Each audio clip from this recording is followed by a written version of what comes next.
Alright mga boss, welcome back sa ating panibagong vlog.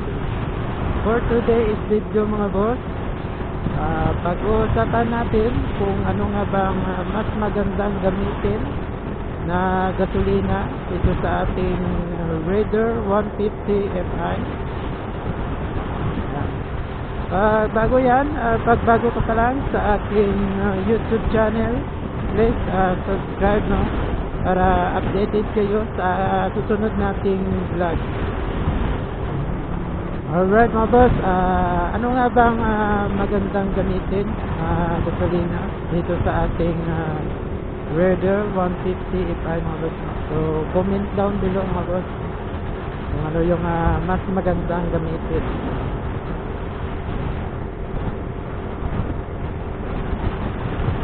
So ang nakalagay sa manual natin, unleaded 91 octane or higher. So ibig sabihin nun mga boss, dalawa lang yung pwede natin gamitin na gasolina, no? Regular unleaded yung kulay green mga boss, and then premium unleaded yung kulay red mga boss, no? So yan lang yung pwede natin gamitin ito sa ating Raider 150 Fi. At sasabihin ko din sa inyo kung ano yung mga experience ko at kung ano yung mga nagustuhan ko mga boss, no, sa paggamit na gasolina.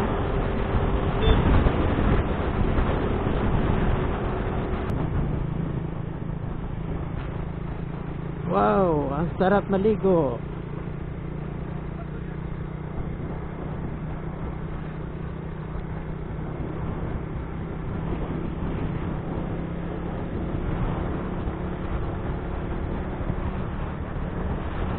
Alright mga boss,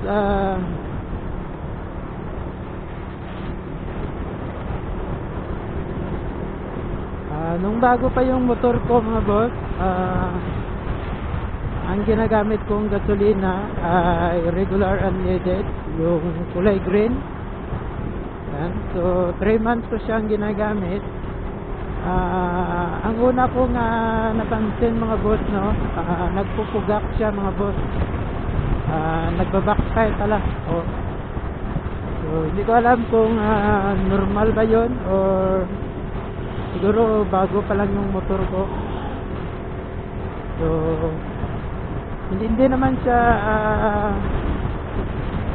nagbabackfire palagi mga boss, no? Paminsan-minsan lang. So yun yung una kong napansin mga boss, nagbabackfire. And then ang nagustuhan ko naman sa kanya ay hindi siya masyadong umiinit mga boss sa makina natin, ano. Then pangalawa, smooth yung kanyang takbo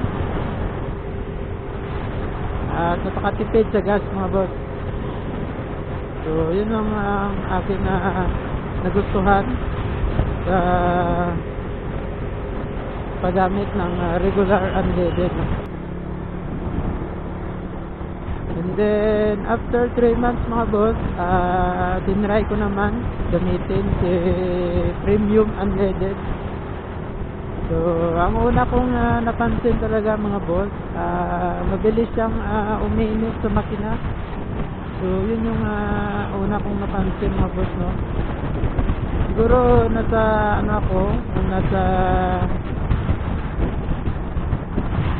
sa traffic mga boss, siguro nasa 10 minutes pa lang yung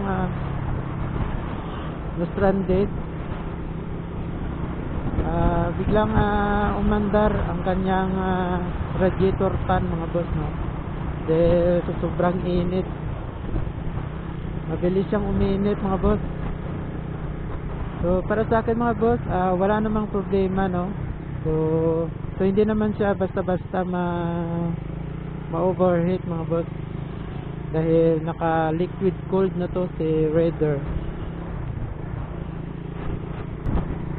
And then, ang nagustuhan ko naman sa kanya, napaka-responsive mga boss ng kanyang throttle. Nanggigigil siya mga boss, no? At malakas ang kanyang hatak mga boss. And then, napaka-smooth ng takbo. Yan, oh.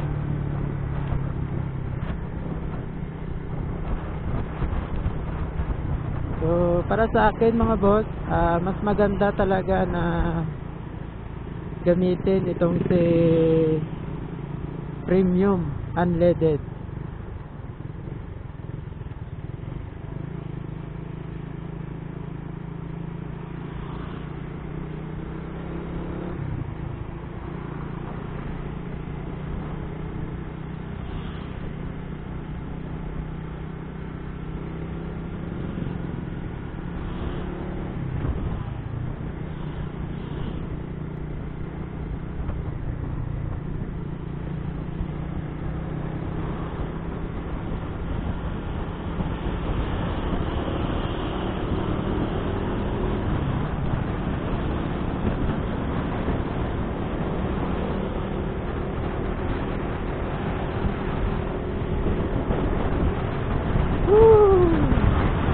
Sarap mag-ride mga boss.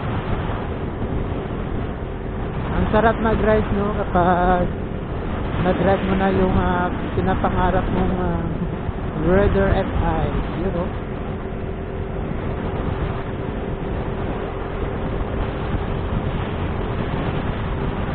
So, alright mga boss, so yun lang yung mga nagustuhan ko, no, sa paggamit ng gasolina. Mas magandang gamitin mga boss, Premium Unleaded. Wala siyang hindi siya nag-backfire mga boss, no? Then napaka-responsive ng kanyang throttle. Lakas ng hatak. So, para sa akin mga boss, same lang naman silang dalawa. Magandang gamitin.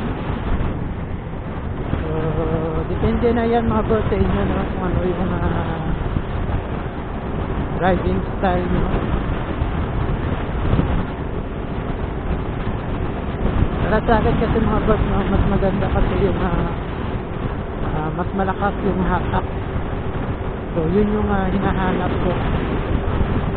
At hindi din siya nag-backfire mga boss. Ang kagandahan kasi sa Premium Unleaded mga boss, so meron kang makukuhang additive na makakatulong na malinisan ang carbon deposit sa makina natin. So yun yung kagandahan doon mga boss.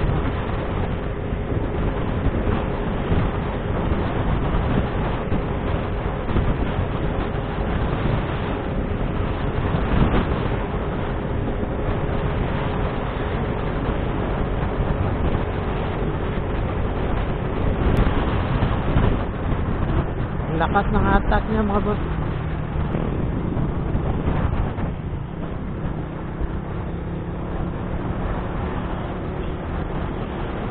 So pag nasa city ka lang at punta ka sa work mo, mas maganda ang gamitin mo mga boss, regular unleaded, no? Dahil hindi siya masyadong mainit sa makina. And then pag gusto mo naman ng long ride at waswasan so mas maganda mga boss, Premium Unleaded. So napakaganda to mga boss. So may kamahalan lang. So para sa akin mga boss, wala namang problema, no, dahil matipid naman itong si Raider 155. So 45 kilometers ang kanyang kilometer per liter.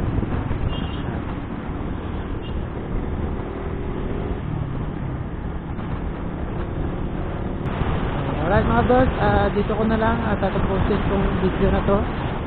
Sana meron kayong natutunan sa aking vlog mga boss. Alright mga boss, huwag kalimutan mag-subscribe para updated kayo sa susunod pa natin video.